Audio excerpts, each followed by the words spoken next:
Hello everyone, मेरा नाम सचिन खेवाल है और मैं आप सभी का स्वागत करता हूं मेरे channel the exam in life पर।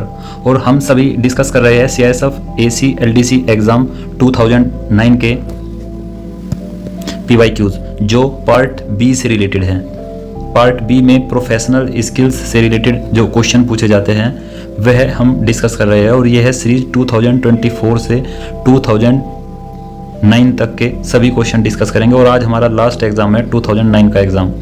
और मैं जैसा कि आपको पहले बता चुका हूं कि 2009, 2010, 11 और 2012 का आंसर की अवेलेबल नहीं है। तो यह क्वेश्चन हम सिर्फ रिसर्च और नॉलेज के बेस पर करेंगे और मैं कोशिश करूंगा कि आपको बेहतर से बेहतर एनालिसिस प्रोवाइड कराया जाए। और जो बहुत सारे क्वेश्चंस PYQs में आए हुए हैं वहाँ पर हम एक्सप्लेनेशन ऐड नहीं करेंगे, थोड़ा फास्ट मूव करेंगे वहाँ से और डिस्कस करते हैं CISF LDC एग्जाम 2009 के प्रोफेशनल स्किल्स से रिलेटेड क्वेश्चंस। तो हमारा पहला क्वेश्चन है, while guarding a public sector undertaking the CISF security staff found that some material stored in the open were missing, such cases are to be reported under which one of the following sections of Indian penal code.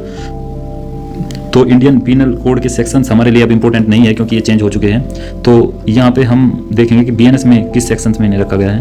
तो जो theft से related provision है वह section 303 भारतीय न्याय संहिता deal करती है। तो अभी के लिए सही जवाब होगा सेक्शन 303 BNS। नेक्स्ट क्वेश्चन देखते हैं, an insurgent arrested under the armed forces special powers act is to be handed over to the nearest police station. तो जो आर्म फोर्सेज का अफस्पा का जो एक्ट है 1958 का, उसमें जो प्रोविजंस हैं तो यह with at least possible delay में पुलिस स्टेशन जो नियरेस्ट है वहाँ पर हैंडेड ओवर करना होता है जो भी इंसर्जेंट अरेस्ट करते हैं। तो ऑप्शन ए हमारा सही जवाब होगा। नेक्स्ट क्वेश्चन देखते हैं, in the parlance of disaster management CSSR stands for which one of the following. तो यह PYQs में भी आया हुआ है क्वेश्चन और यह collapsed structure security and rescue के लिए CSSR स्टैंड्स करता है। और हम यह पहले भी डिस्कस कर चुके हैं कि NDRF का जो बटालियन होता है यह 1147 मेंबर्स इसमें होते हैं और जिसमें 18 जो है CSSR की टीम बनाई जाती है और एक टीम में 45 to 47 मेंबर्स होते हैं। तो नेक्स्ट क्वेश्चन देखते हैं, which one of the following is the first private sector. तो मल्टीपल टाइम डिस्कस कर चुके हैं कि इन्फोसिस फर्स्ट प्राइवेट सेक्टर का अंडरटेकिंग था जिसमें CISF को इंडक्ट किया गया था और यह 2000 में इंडक्ट किया गया था। तो नेक्स्ट क्वेश्चन देखते हैं, which one of the following is not correct. A CISF commandant in charge of security of an undertaking shall remain in close touch with district authorities, send fortnightly report to managing director of the undertaking, delegate the supervision of intelligence wing to his unit deputy commandant. तो यह नहीं होगा। Bring to the notice of management by quickest possible means any matter of urgent nature. तो यह सबसे wholesome inclusive जवाब होगा कि मैनेजमेंट के नोटिस में लेके आए जो भी अर्जेंट नेचर की जो इन्फॉर्मेशन है। तो ऑप्शन डी यहाँ पर सही जवाब होगा। नेक्स्ट क्वेश्चन देखते हैं, on which date did the CISF industrial force amendment act 2009 which empower CISF to provide security to private sector या private industrial establishments come into effect. तो यह काफ़ी फैक्चुअल सवाल है और इस तरह के क्वेश्चन अब पूछे नहीं जाते। वैसे मैं आपको बता दूं ऑप्शन बी यहाँ पर सही होगा। 10 जनवरी 2009 को यह एक्ट जो है एनफोर्स किया गया था, केम इनटू इफेक्ट आया था। तो ऑप्शन बी सही जवाब होगा। नेक्स्ट क्वेश्चन देखते हैं, Mukherjee commission inquired into an incident of fire in which one of the following palace. तो यह भी हम डिस्कस कर चुके हैं PYQs में। यह है HEC रांची। तो heavy engineering corporation plant Ranchi में 1964 में फायर का इंसिडेंट होता जिसके लिए मुखर्जी कमीशन को जो डिटेल किया गया था और उन्हीं के रिकमेंडेशन पर बाद में CISF का गठन किया गया, CISF एक्ट 1968 का। और 1969 में 1 नवंबर 1969 को CISF का पहला इंडक्शन किया गया था। यह हम मल्टीपल टाइम डिस्कस कर चुके हैं पहले भी।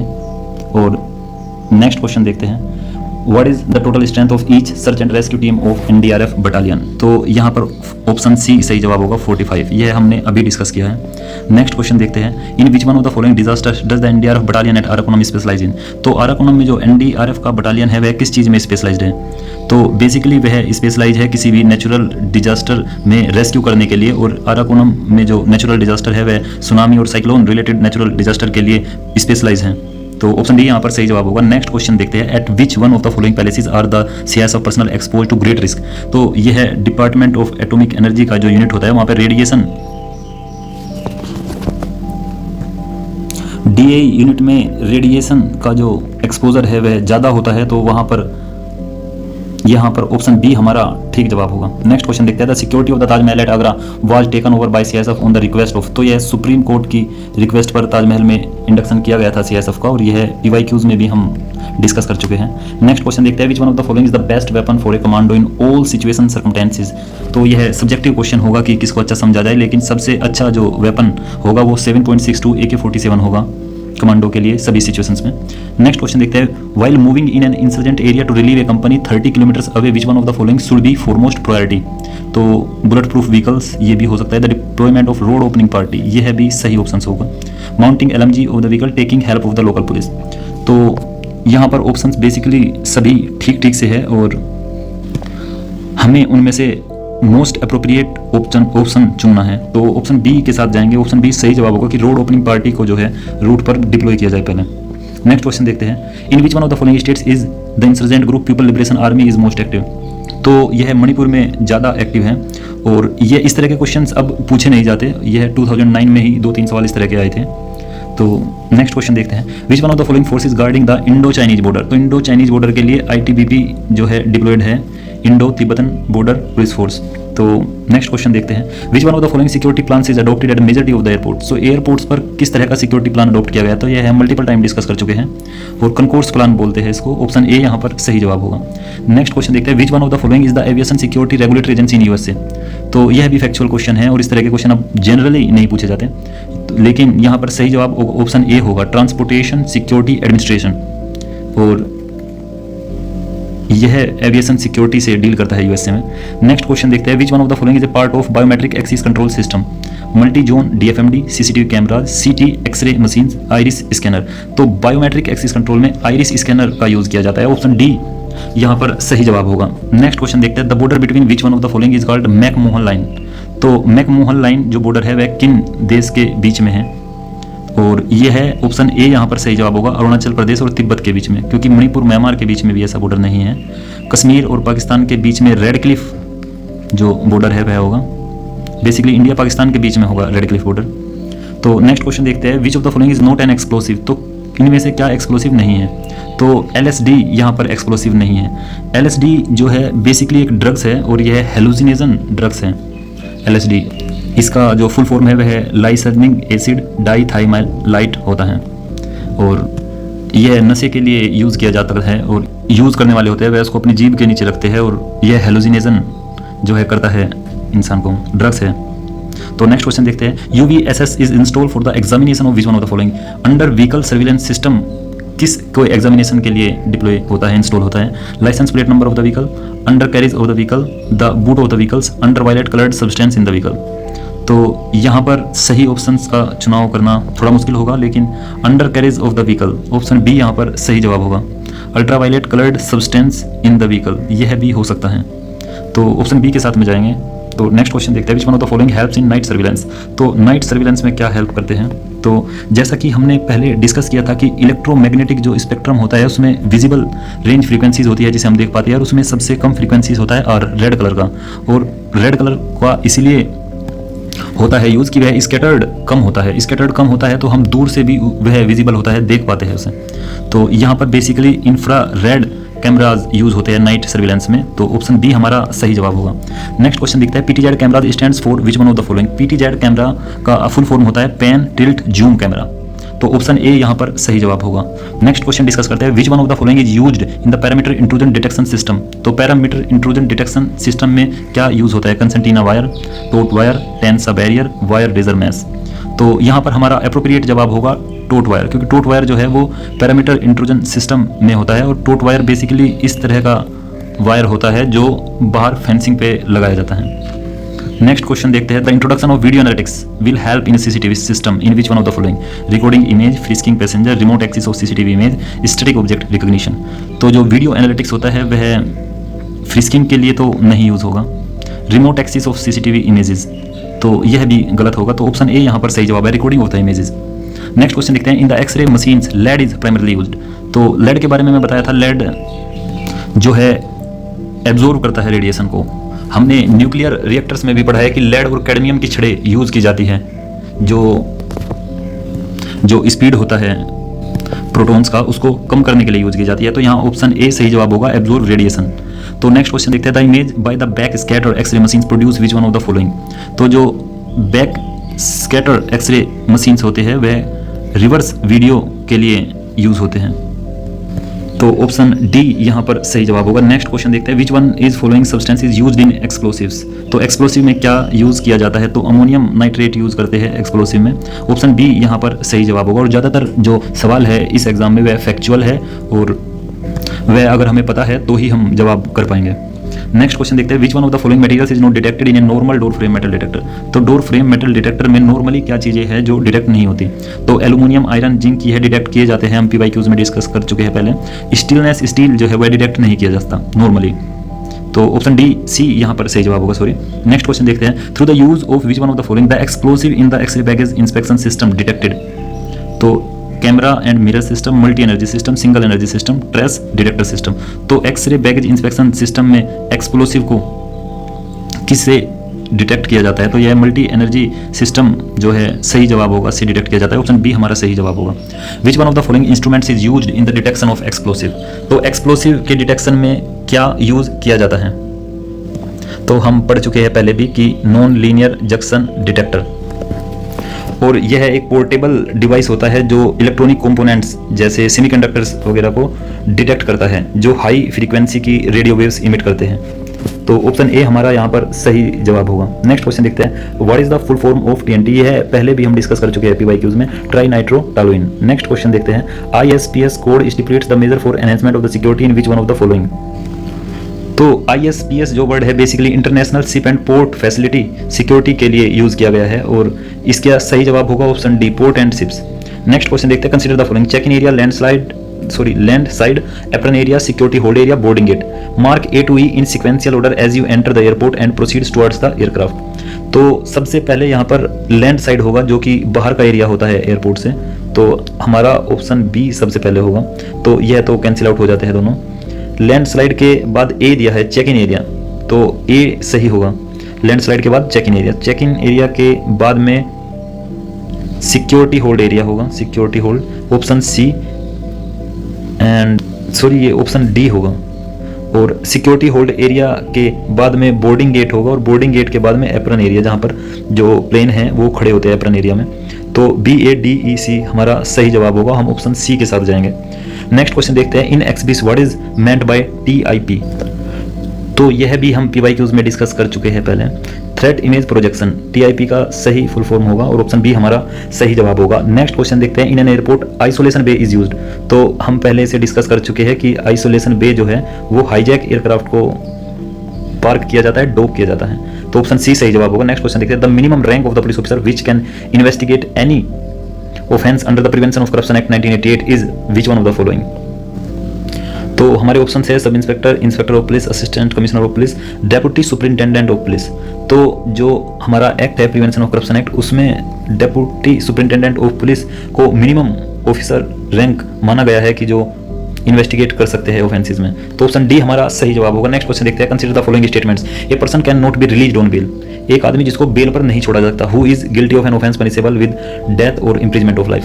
तो इसको नहीं छोड़ा जा सकता बेल पर, लेकिन खास सर्कमस्टेंसेस में इनको भी अलाउ किया जा सकता है, लेकिन नॉर्मली नहीं छोड़ा जाता। Who is under as of 16 years, who is sick और इन्फर्म, तो इनको छोड़ा जा सकता है। तो यहाँ पर एक ऑप्शन ए सही जवाब होगा, वन ओनली, जिसको नहीं छोड़ा जा सकता। तो नेक्स्ट क्वेश्चन देखते हैं, FIR in a criminal case for the purpose of collaborating the oral evidence should be reduced to writing, signed by the person giving it, entered in a book kept by officials of the police station. तो FIR के लिए यहाँ पर सभी बातें सही होगी और ऑप्शन डी सही जवाब होगा। नेक्स्ट क्वेश्चन देखते हैं, police servant accepting A bribe can be punished under. तो एक जो पब्लिक सर्वेंट है वह अगर ब्राइब लेता है तो वह प्रिवेंशन ऑफ करप्शन एक्ट के अंडर डील किया जाएगा। नेक्स्ट क्वेश्चन देखते हैं, rule under 33(2)(a of CSF rules 2001, an enrol member of the force shall be deemed to have been placed under suspension if he is detained in custody. तो CSF rules 2001 के अनुसार अगर कोई भी member of force 48 hours से ज़्यादा custody में है तो उसको सस्पेंड मान लिया जाता है। तो ऑप्शन ए हमारा सही जवाब है। नेक्स्ट क्वेश्चन डिस्कस करते हैं, every human being has right to life and liberty, freedom of speech, equality. तो सभी राइट्स यहाँ पर है ह्यूमन बींग्स को, सभी फंडामेंटल राइट्स हैं। नेक्स्ट क्वेश्चन देखते हैं, A and B fire at C and C is killed, who has committed the offence of murder. तो ए और बी दोनों ने फायर किया है सी पर और सी की जो है मृत्यु हो गई है फायर से, तो दोनों ही को ऑफेंस कमिटेड माना जाएगा।